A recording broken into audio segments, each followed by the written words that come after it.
Good morning students and my dear friends. Today is 26th of October 2023 Thursday. Lecture start करने से पहले अगर आपको बिजनेस स्टैंडर्ड और मिंट की पीडीएफ चाहिए तो आप इनकी रिस्पेक्टिव वेबसाइट्स पर लॉगिन कर सकते हैं। इसके अलावा आप मुझे अदर सोशल मीडिया प्लेटफॉर्म्स पर भी ज्वाइन कर सकते हैं। रिकमेंडेड प्ले स्पीड है इस वीडियो की 1.25x। Thought of the day is change your thought and you will change your world. आज के मिंट पेपर की ये 7 इंपॉर्टेंट न्यूज़ हेडलाइंस हैं।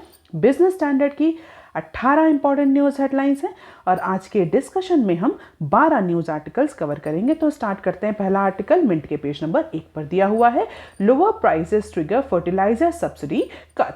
वेडनेसडे को यूनियन कैबिनेट ने अप्रॉक्सीमेटली 22,330 करोड़ की सब्सिडी जो है वो क्लियर करी है, ओके करी है for phosphatic and potassic fertiliser. तो फॉस्फेट और पोटेशियम फर्टिलाइजर या फॉस्फेट और पोटेशियम बेस्ड फर्टिलाइजर के लिए 22,303 करोड़ की जो सब्सिडी है वो गवर्नमेंट ने या यूनियन कैबिनेट ने कल अप्रूव करी है। अगर हम इसको देखें पिछले साल की सब्सिडी से, तो पिछले साल की सब्सिडी से, पिछले फाइनेंशियल ईयर की सब्सिडी से काफ़ी कम है, जो कि पिछले साल रबी सीजन के लिए अनाउंस करी गई थी। अब ये इतना रिडक्शन फर्टिलाइजर सब्सिडी में देखने को क्यों मिल रहा है, तो यहाँ पर 2 पॉइंट आपको जानना बहुत इंपॉर्टेंट है। पहला कि फर्टिलाइजर सब्सिडी जो है बहुत ही इंपॉर्टेंट और सिग्निफिकेंट और बड़ा पार्ट है गवर्नमेंट के रिवेन्यू एक्सपेंडिचर का। दूसरा कि पिछले साल जो फर्टिलाइज़र के प्राइस थे वो बहुत ज़्यादा थे। इस बार फर्टिलाइज़र के प्राइस काफ़ी ज़्यादा गिरे हैं या मेयरली हाफ रह गए हैं, तो जिसकी वजह से गवर्नमेंट का मानना है कि इतने 22,330 करोड़ की सब्सिडी से भी जो फार्मर हैं वो प्रोटेक्टेड रहेंगे, क्योंकि इंटरनेशनल फर्टिलाइज़र प्राइस जो है वो सब्सटेंशियली फॉल की हैं, जिसकी वजह से बहुत ज़्यादा गवर्नमेंट सपोर्ट की ज़रूरत नहीं है फॉर फर्टिलाइज़र सब्सिडी। और इसी को देखते हुए गवर्नमेंट ने इस बार फर्टिलाइज़र सब्सिडी में रिडक्शन किया है।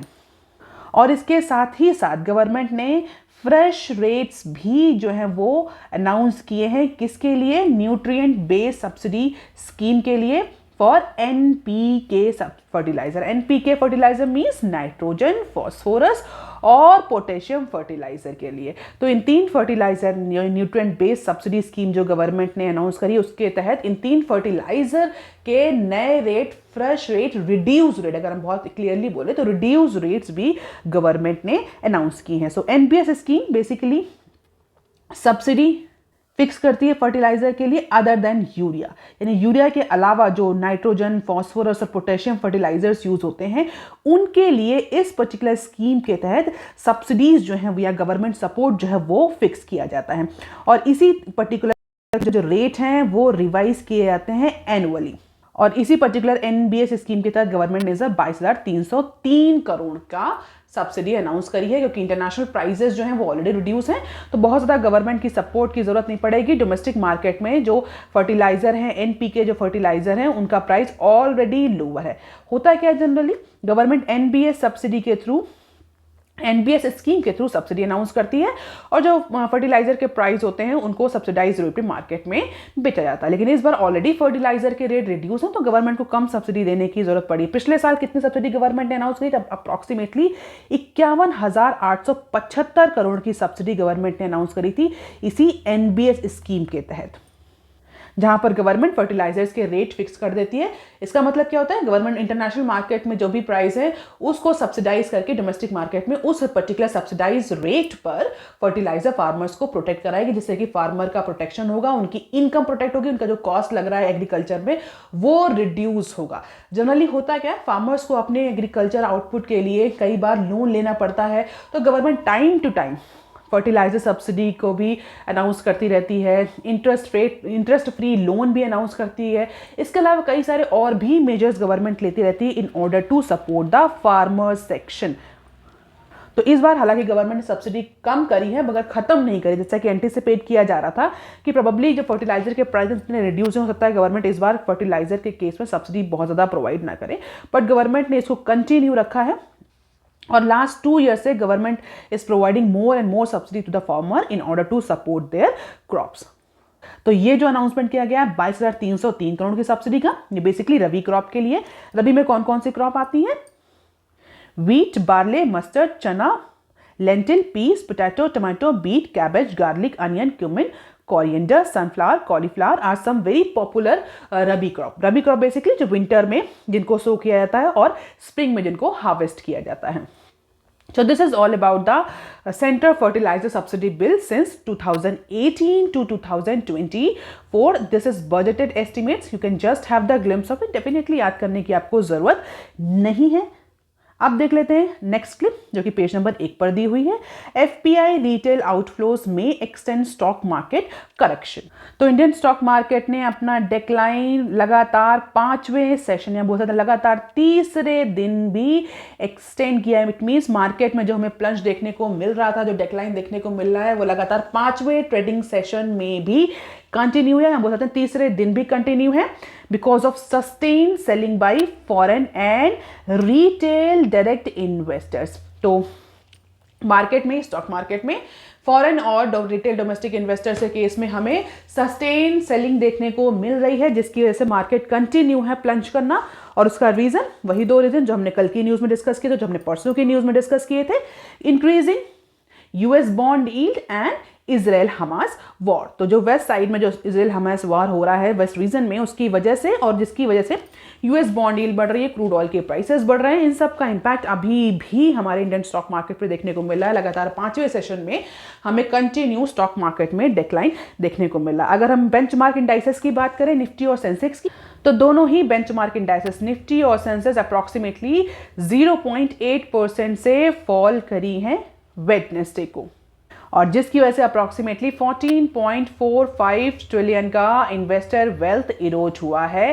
जो इन्वेस्टमेंट है उसमें इरोजन देखने को मिल रहा है 14.45 करोड़ का, ट्रिलियन का. तो बेसिकली यही क्रक्स है. अभी मार्केट में फिलहाल के लिए कोई भी हमें पॉजिटिव सेंटीमेंट्स देखने को नहीं मिल रहा है. डाउनवर्ड जो ट्रेंड है वो कंटिन्यू है. रीजन वही Israel Hamas war and increasing US bond yield. आप देख लेते हैं article number 3 that is given on page number 1 of Mint paper. Government approves BCG to ready vision 2047 blueprint. BCG क्या है? That is Boston consultancy group. एक consultancy company है. तो Indian government ने बोस्टन कंसल्टेंसी ग्रुप को appoint किया है. किस लिए अपॉइंट किया है? इंडिया का विजन 2047 डॉक्यूमेंट प्रिपेयर करने के लिए. और इस पर्टिकुलर विजन 2047 डॉक्यूमेंट के तहत इंडियन इकोनॉमी के लिए मीडियम टर्म गोल जो है वो सेट किए जाएंगे. सेक्टर को प्रायोरिटाइज किया जाएगा on the basis of development कि कौन से सेक्टर डेवलपमेंट के लिए प्राइमरीली इंपॉर्टेंट है और किस में कितना इन्वेस्टमेंट करना है. तो विजन 2047 आगे आने वाले कुछ सालों के लिए तैयार किया जाएगा.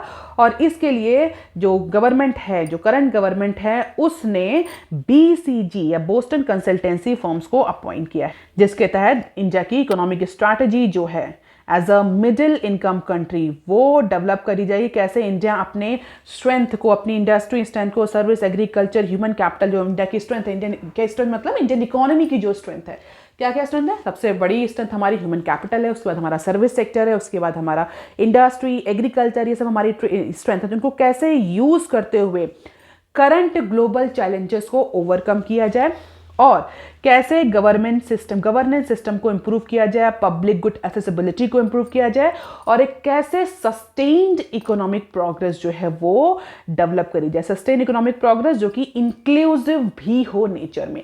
इंडिया इकोनॉमिक डेवलपमेंट के साथ मोस्ट ऑफ द टाइम ये क्रिटिसिज्म आता है कि इंडिया की जो इकोनॉमिक ग्रोथ है that is not very inclusive.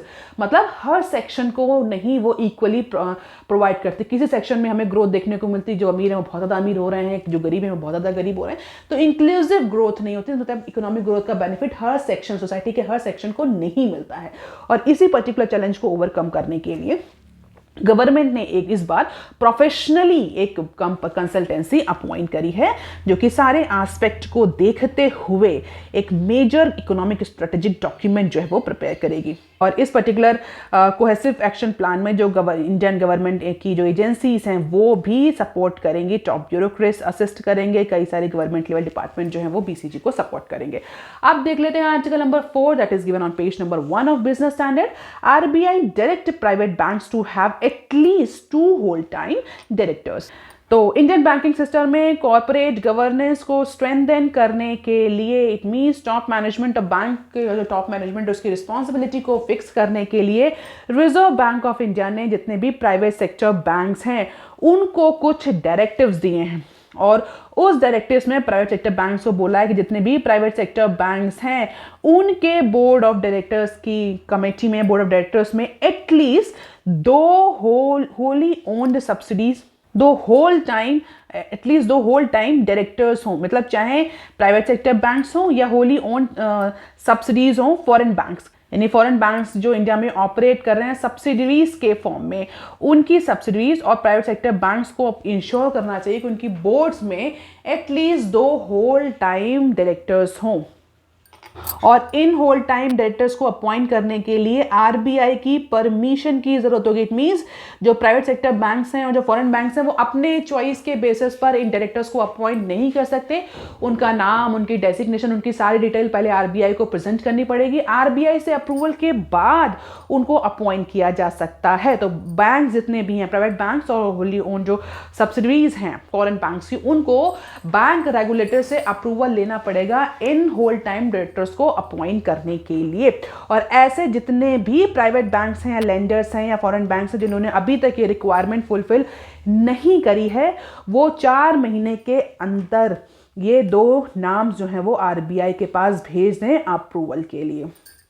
हालांकि अगर हम अभी की लिस्ट देखें तो कुछ प्राइवेट बैंक्स में ऑलरेडी 2 होल टाइम डायरेक्टर्स हैं, लेकिन कुछ प्राइवेट सेक्टर लेंडर्स या बैंक्स ऐसे हैं जिनके पास अभी 2 होल टाइम डायरेक्टर्स नहीं हैं उनके पोस्ट में, जैसे कि IndusInd, Tamil Nadu, CBS, DCB, Dhanlaxmi, city union, कसूर वैश्य, साउथ इंडियन बैंक। इन सारे बैंक्स में 2 होल टाइम डायरेक्टर्स नहीं हैं। और अगर फॉरेन बैंक्स की बात करें तो फॉरेन बैंक्स में केवल और केवल एसबीएम बैंक ऐसा है जिसके पास 2 होल टाइम डायरेक्टर्स हैं। इसके अलावा किसी और फॉरेन बैंक ने फिलहाल के लिए 2 होल टाइम डायरेक्टर्स अपने बोर्ड्स में अनाउंस नहीं किए हैं। And these banks only have their MDs and CEOs as whole time directors. और कुछ बैंक जिनमें ऑलरेडी थे तो उन्होंने रिजाइन कर दिया, तो इसकी वजह से आरबीआई फिलहाल अब इन प्राइवेट बैंक्स और फॉरेन बैंक्स पर अपना सिकंजा कसना चाह रहा है। कॉर्पोरेट, सीधी सी बात है, कॉर्पोरेट गवर्नेंस को इंश्योर करने के लिए आपको 2 होल टाइम मेंबर्स की जरूरत है जो इंडिपेंडेंटली काम करें, जो कि बैंक्स के अफेयर से इंडिपेंडेंटली काम करें। It means they work for the interest of the stakeholders और more specifically shareholders of the bank, not for the internal members. अब देख लेते हैं नेक्स्ट क्लिप। हालांकि ये हाइलाइट्स हैं, you can just have the glimpse of it, और हम ऑलरेडी डिस्कस कर चुके हैं। और रीजन क्या है इस मूव के पीछे? सिंपली कॉर्पोरेट गवर्नेंस को इंप्रूव करना और सक्सेशन प्लानिंग को स्ट्रेंथन करना, कि अगर कभी सीईओ इमरजेंसी में सीईओ एमडी की पोजीशन खाली होती है तो हमारे पास होल टाइम डायरेक्टर्स हैं जिनको हम रिप्लेस कर सकते हैं इन पोजीशन से। तो इसीलिए कॉर्पोरेट गवर्नेंस को इंश्योर करने के लिए, अपकमिंग चैलेंजेस को ओवरकम करने के लिए रिजर्व बैंक ऑफ इंडिया ने ये जो क्राइटेरिया है ये सेट किया है, मतलब गाइडलाइंस जो है वो इंप्लीमेंटेशन के लिए इंश्योर करी हैं। अब देख लेते हैं आज का number 5, that is given on page number 4 of Business Standard. EPFO investment corpus up 17% at ₹21 trillion in financial year 23। So employee provident fund की अगर टोटल इन्वेस्टमेंट कॉर्पस की बात करें तो इस पर्टिकुलर फाइनेंशियल ईयर 23 में जो ईपीएफओ का इन्वेस्टमेंट है, जो इन्वेस्टमेंट कॉर्पस है वो 16.7% से इंक्रीज हुआ है। ये बेसिकली ईपीएफओ कैसे काम करता है? एम्प्लॉय प्रोविडेंट फंड, जिसको हम जनरली ईपीएफ के नाम से जानते हैं, इसमें एम्प्लॉयज का कॉन्ट्रीब्यूशन होता है, एम्प्लॉयर का कॉन्ट्रीब्यूशन होता है। उस कॉन्ट्रीब्यूशन को जनरली स्टॉक मार्केट में या अदर इंस्ट्रूमेंट्स में इन्वेस्ट किया जाता है, जैसे जो रिटर्न आते हैं उस रिटर्न के बेसिस पर एक सोशल सिक्योरिटी नेट प्रोवाइड किया जाता है एम्प्लॉयज को आफ्टर रिटायरमेंट या after the certain period of time. तो वो पैसा जो इन्वेस्टमेंट का होता है जिसमें एम्प्लॉयर और एम्प्लॉय दोनों का कंट्रीब्यूशन होता है, वही पैसा जो ईपीएफओ है वो मार्केट में लगाता है और उसी के रिटर्न के बेसिस पर ये रिटर्न ऑफर किया था। अप्रॉक्सीमेटली 8% का रिटर्न जो है वो ऑफर करती है ईपीएफओ। हर साल जो हमारी फाइनेंस मिनिस्ट्री है वो सेट करती है कि इस बार कितना annual rate of return offer किया जाएगा। तो ये तो बात हो गई रिटर्न की। लेकिन अगर हम देखें इन्वेस्टमेंट कॉर्पस की, मतलब ईपीएफओ कितना इन्वेस्टमेंट हर साल करता है मार्केट में,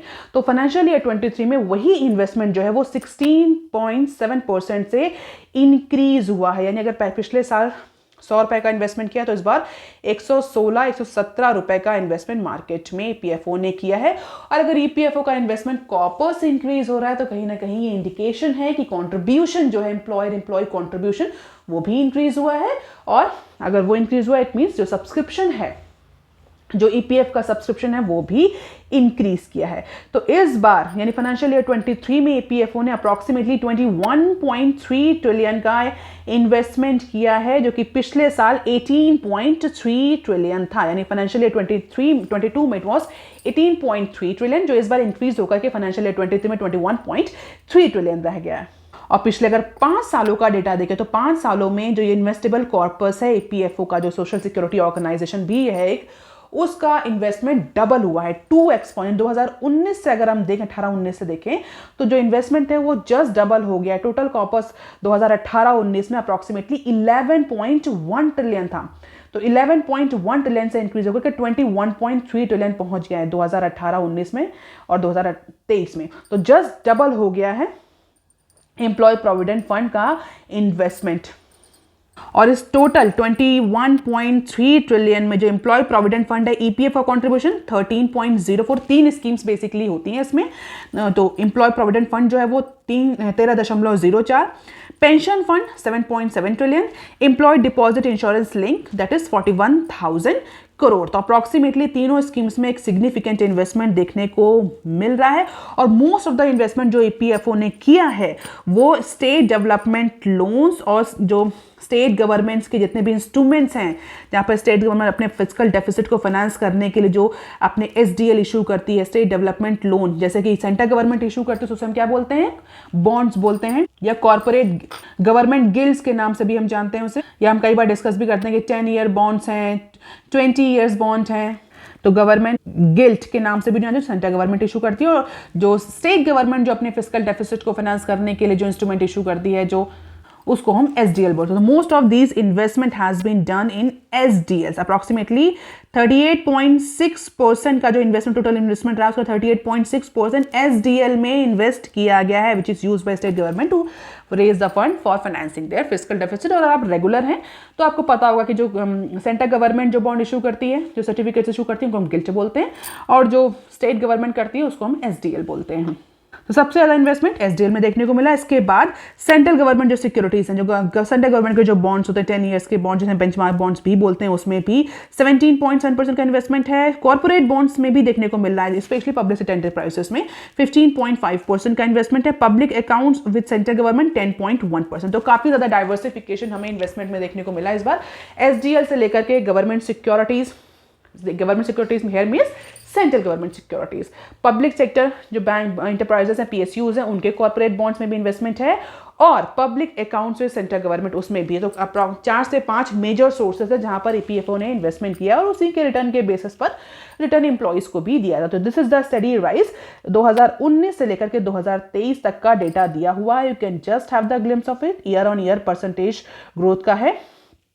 total investable corpus, total amount invested in ETF. तो अगर आप किसी भी कॉम्पिटेटिव एग्जाम की तैयारी करें जहां पर सब्जेक्टिव आंसर्स लिखने होते हैं, तो वहां पर ये डेटा आपके लिए यूजफुल हो सकता है। This is very easy to remember. अब देख लेते हैं article number 6 that is given on page number 6 of Business Standard. 16 out of 22 sectors use 10% renewable sources for energy. तो रिन्यूएबल एनर्जी सोर्सेज को गवर्नमेंट पिछले कुछ टाइम से प्रमोट करती आ रही है, उसके लिए कई सारे मेजर्स भी लिए गए हैं।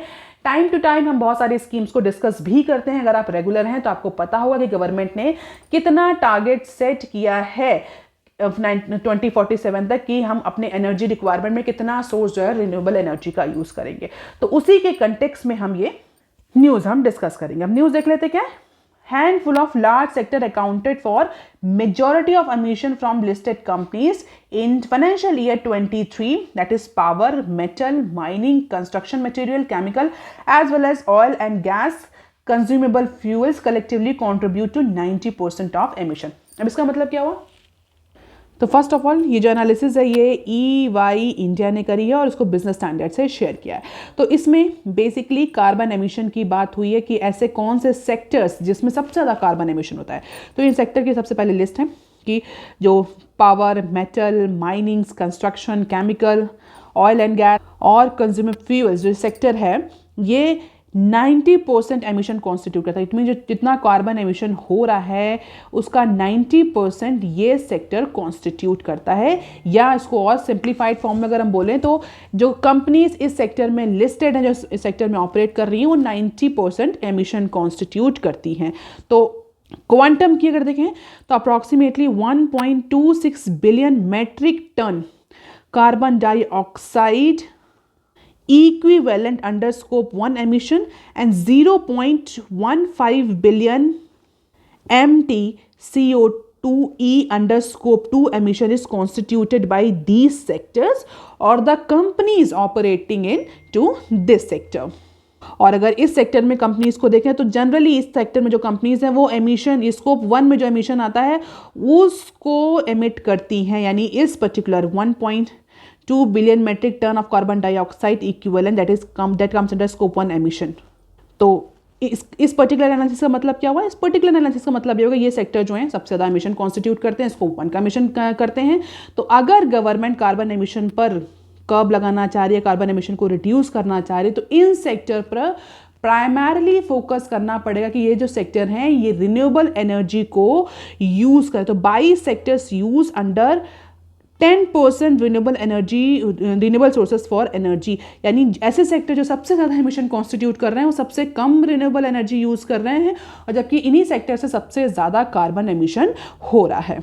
तो इंडिया का जो पाथवे है ग्लोबल नेट जीरो का, जो कि टारगेट कब किस फाइनेंशियल ईयर के लिए रखा गया, मुझे कमेंट सेक्शन में लिख करके बताइए, वो इन्हीं सेक्टर से होकर जाता है। इन सेक्टर या इन सेक्टर्स में ऑपरेट होने वाली जो कंपनीज हैं उन पर इस बात की श्योरिटी करनी पड़ेगी कि वो एक सिग्निफिकेंट अमाउंट में रिन्यूएबल एनर्जी सोर्सेज को यूज़ करें for their production purpose and for their business activity, ऐसा EY इंडिया ने एनालाइज किया है। तो 71% of the companies have project focus on reducing green house gas emission इनमें से। और हालांकि ये डिटेल एनालिसिस बहुत बड़ी है, बहुत ज़्यादा इसको डिस्कस करने की ज़रूरत नहीं। इंपॉर्टेंट की पॉइंट है कि सेक्टर जो है इंपॉर्टेंट सेक्टर है, आपको पता होना चाहिए कौन मेजर कार्बन एमिशन करते हैं, और इसके अलावा स्कोप 1 और स्कोप 2 में जो एमिशन है वो क्या क्या है। So this is top 5 over 91% of the emission, the power, metal, construction, chemical, oil gas and other. ये एमिशन है जो कि स्कोप 1 स्पेशली जो स्कोप 1 में जो गैसेस आती है उनका एमिशन होता है, और ये है 94% of water withdrawal over 300 metric ton of waste generated by which sector. तो वेस्ट सबसे ज़्यादा कौन जनरेट करता है, कौन सबसे ज़्यादा एमिशन करता है, कौन सबसे ज़्यादा वाटर विड्रॉल करता है। वाटर हेयर मीन्स जो अनट्रीटेड वाटर होता है, जो पोल्यूटेड वाटर होता है, and this is the share of renewable energy use by many की इंडस्ट्री। वो कितना कितना रिन्यूएबल एनर्जी सोर्सेज यूज करते हैं, क्योंकि इन सेक्टर पर फोकस करना बहुत ज़रूरी है अगर India net zero carbon emission की बात कर रहा है तो, क्योंकि ऐसे सेक्टर प्राइमरली जो रिस्पॉन्सिबल हैं कार्बन एमिशन के लिए और सस्टेनेबिलिटी को डिस्ट्रक्ट करने के लिए, उन पर फोकस करना बहुत ज़रूरी है as per the good strategy. अब देख लेते हैं short news articles. TCS get Maha notice over lateral onboarding delays. तो इंडिया के जो लार्जेस्ट टेलीकम्युनिकेशन या technology IT service company that is Tata consultancy services, not telecommunication, IT company, जो इंडिया की largest IT company that is Tata consultancy services, उसको notice दिया है Maharashtra government के ministry of labour and employment ने। तो बेसिकली महाराष्ट्र गवर्नमेंट से नोटिस मिला है TCS को। किस बात का नोटिस मिला है? कंपनी जो है वो डीले करे, जो जितने भी लैटरल रिक्रूटमेंट्स कंपनी ने किए हैं, इसका मतलब जहाँ पर कंपनी ने ऑलरेडी ऑफर लेटर दे दिए हैं, ऑफर लेटर देने के बावजूद भी कंपनी जो है उस ऑफर लेटर को कंप्लाई नहीं कर रही, उस ऑफर लेटर को ऑनर नहीं कर रही है। जो एम्प्लॉयज़ हैं, जिन कैंडिडेट्स हैं जिनको नौकरी ऑफर करी गई है, उनकी एक्चुअल बोर्डिंग कंपनी में नहीं करा रही। तो because of the delay in on boarding of lateral recruitees, the Maharashtra government has given the notice to TCS। तो कंप्लेंट फाइल करी है किसने? Pune based IT employee union ने, जहां पर एम्प्लॉय सीनेट जो है उसने बोला है कि कंपनी ने ऑफर लेटर दे दिए but company is not honouring that offer letter, और एक्चुअल ऑन बोर्डिंग एम्प्लॉयज़ की या कैंडिडेट्स की नहीं कराई जा रही है। हालांकि कितने नंबर के एम्प्लॉयज़ हैं जिनको ऑनबोर्डिंग ऑफर नहीं करी गई है, जिनको एक्चुअल में ज्वाइनिंग नहीं कराई गई है, इसका नंबर अभी फिलहाल के लिए डिस्क्लोज नहीं किया गया है। बट यस, कंप्लेन आई और ऐसा कहा जा रहा है कि अप्रॉक्सीमेटली 200 कैंडिडेट्स ऐसे हैं जिनकी ऑनबोर्डिंग नहीं हुई है।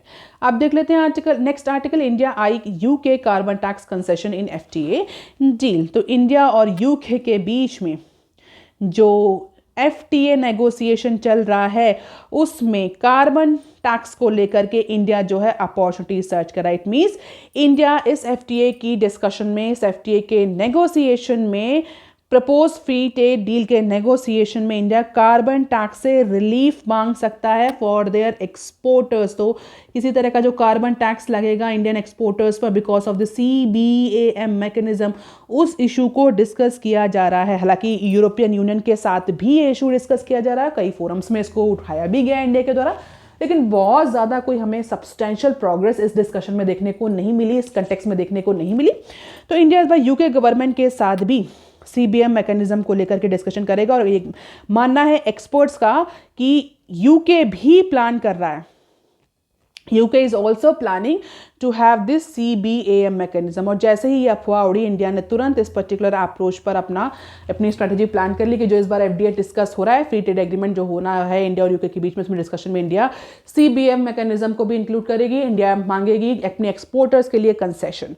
सो लेट अस सी कि आफ्टर EU अगर UK भी इस मैकेनिज्म को, कार्बन लीकेज को, कार्बन टैक्स मैकेनिज्म को, CBAM मैकेनिज्म को लाता है तो इंडिया किस तरीके से अपकमिंग FTA डील में इस पर्टिकुलर इशू को टैकल कर सकता है। अब देख लेते हैं next clip. Adoption of NPS by centres state at 5 months high in August. NPS here means national payment pension scheme, जिसको हम न्यू पेंशन स्कीम के नाम से भी जानते हैं। और हम ये सब भी हम कई बार डिस्कस कर चुके हैं कि NPS को लेकर के और ओल्ड पेंशन स्कीम को लेकर के बहुत ज़्यादा डिस्प्यूट रहा है, हमें देखने को मिला है। कई बार एम्प्लॉय यूनियन ने कई सारे स्टेट्स में स्ट्राइक भी करी कि वो ओल्ड पेंशन स्कीम चाह रहे थे। हम अगर आप रेगुलर हैं तो आपको पता भी होगा, हम डिस्कस भी कर चुके हैं कि नई पेंशन स्कीम्स में क्या प्रोविजंस हैं जिसको लेकर के जो एम्प्लॉय यूनियन है वो अपोजिशन में है या वो उसको एक्सेप्ट नहीं कर रही हैं। और धीरे धीरे हालांकि जो लेबर है वो कॉन्करेंट लिस्ट में आता है, लेबर जो इशू है वो कॉन्करेंट लिस्ट में आता है हमारे कॉन्स्टिट्यूशन में। तो स्टेट और सेंट्रल गवर्नमेंट दोनों के पास राइट होता है कि लेबर इशू पर वो अपना लेजिस्लेट कर सकें। तो कुछ स्टेट्स ने ओल्ड पेंशन स्कीम को बहाल कर दिया है। हालांकि स्टेट्स की चॉइस पर छोड़ा गया है कि वो NPS पर जाती हैं या OPS पर जाती हैं। हाँ, लेकिन जो सेंट्रल गवर्नमेंट के एम्प्लॉयज़ हैं, जो कि सेंट्रल गवर्नमेंट के जो एम्प्लॉयज़ हैं, उन सब पर NPS ही एप्लीकेबल है। उनके पास NPS का ही ऑप्शन है। गवर्नमेंट ने किसी भी तरह से OPS को नहीं रखा है अपने लेबर लॉ में। तो उसी को लेकर के ये न्यूज़ है। अगर हम देखें पिछले कुछ टाइम से, तो जो नेशनल पेमेंट स्कीम है उसका adoption by the employ of central state government has increase 5 months high. अगस्त के मंथ में जो नंबर ऑफ एम्प्लॉयज़ हैं जिन्होंने NPS ऑप्ट किया है उनका नंबर सिग्निफिकेंटली इंक्रीज किया। पिछले 5 महीनों में एम्प्लॉयज़ जो हैं वो सिग्निफिकेंटली NPS को ऑप्ट कर रहे हैं, जबकि इससे पहले एम्प्लॉयज़ जो थे वो अपोजिशन में थे, वो OPS की डिमांड कर रहे थे। तो अगस्त में जो डेटा पब्लिश हुआ है उसके according number of employees adopting the national pension scheme are actually increasing and it has reached their 5 months high in the month of August and then somewhere signalling the fresh formal hirings in public sector. एक तो adoption increase कर रहा है, इसके अलावा ये भी बता रहा है कहीं ना कहीं एम्प्लॉयमेंट जनरेशन भी हो रहा है, स्पेशली गवर्नमेंट सेक्टर में एम्प्लॉयमेंट जनरेशन हो रहा था। तो ये अडॉप्शन पेनिट्रेशन को इंक्रीज करता हुआ, मतलब भाई अब लोग थोड़ा सा NPS को लेकर के ज़्यादा ओपन है। इसके अलावा हायरिंग्स जो हैं गवर्नमेंट की वो भी इंक्रीज हुई हैं पिछले 5 महीनों में। हालांकि इसका रीज़न बहुत ज़्यादा पॉलिटिकल भी हो सकता है। गवर्नमेंट ने अपकमिंग इलेक्शंस को देखते हुए हायरिंग्स बढ़ा दी हूँ, लेकिन हम फिलहाल पॉलिटिकल एस्पेक्ट पे नहीं जाएंगे इस न्यूज़ के। तो as per the latest NPS data जो कि कौन रिलीज करता है, NSO के अकॉर्डिंग जो कि वेडनेसडे को NSO ने पब्लिश किया, number of new monthly subscriber under central and state government components of NPS collectively increase by 22%। यानी अगस्त में 22% का इंक्रीज देखने को मिल रहा है नए सब्सक्राइबर्स में। So this is all about news. अब देख लेते हैं next clip. GST notice worth ₹1 trillion piled up for e-gaming companies over tax evasion।